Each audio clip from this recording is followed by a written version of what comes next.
জুলাই গণ অভ্যুত্থানে শহীদ হওয়া আবু সাঈদকে নিয়ে নির্মিত চলচ্চিত্রের নাম কি? Shoot me, I bear my chest. সম্প্রতি ৮ জুলাই ২০২৫ তারিখে কেন্দ্রীয় ব্যাংক ও ১১টি বাণিজ্যিক ব্যাংক জুলাই আন্দোলনে শহীদ ও আহতদের জন্য কত কোটি টাকার তহবিল গঠন করেছে? ২৫ কোটি টাকা। জুলাই ৩৬ গেট উদ্বোধন করা হয় কোন বিশ্ববিদ্যালয়ে? সিলেট কৃষি বিশ্ববিদ্যালয়। বাংলাদেশের প্রথম রোবোটিক রিহ্যাবিলিটেশন সেন্টার কোথায় স্থাপিত হয়েছে? বাংলাদেশ মেডিকেল বিশ্ববিদ্যালয়। দেশের প্রথম রোবোটিক রিহ্যাবিলিটেশন সেন্টার কোন দেশের কারিগরি সহায়তায় স্থাপিত হয়? চীন। ২০২৫ সাফ নারী অনূর্ধ্ব 20 চ্যাম্পিয়নশিপ এর আয়োজক কোন দেশ? বাংলাদেশ। ২০২৬ সালে ২১তম মহিলা এশিয়ান ফুটবল কাপের আয়োজক দেশ কোনটি? Australia.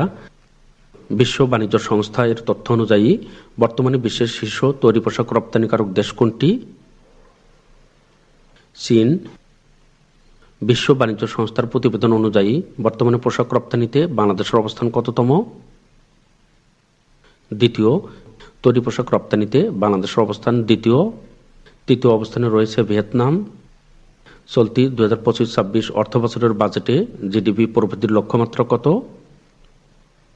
৫.৫০%। World state of fisheries and aquaculture ২০২৪-এর তথ্য মতে মিঠা পানির মাছ আরোহণে বিশ্বে বাংলাদেশের অবস্থান কততম?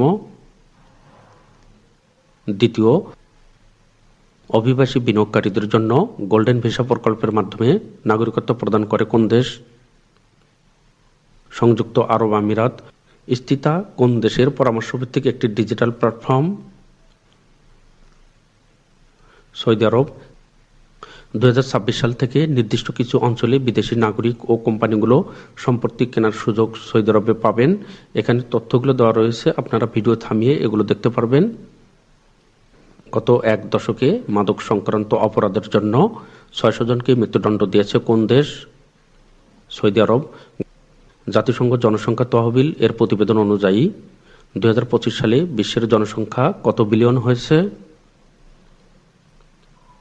৮.২ বিলিয়ন। জাতিসংঘ জনসংখ্যা তহবিল এর প্রতিবেদন অনুযায়ী ২০২৫ সালে বাংলাদেশের বর্তমান জনসংখ্যা কত? ১৭,৫৭,০০,০০০।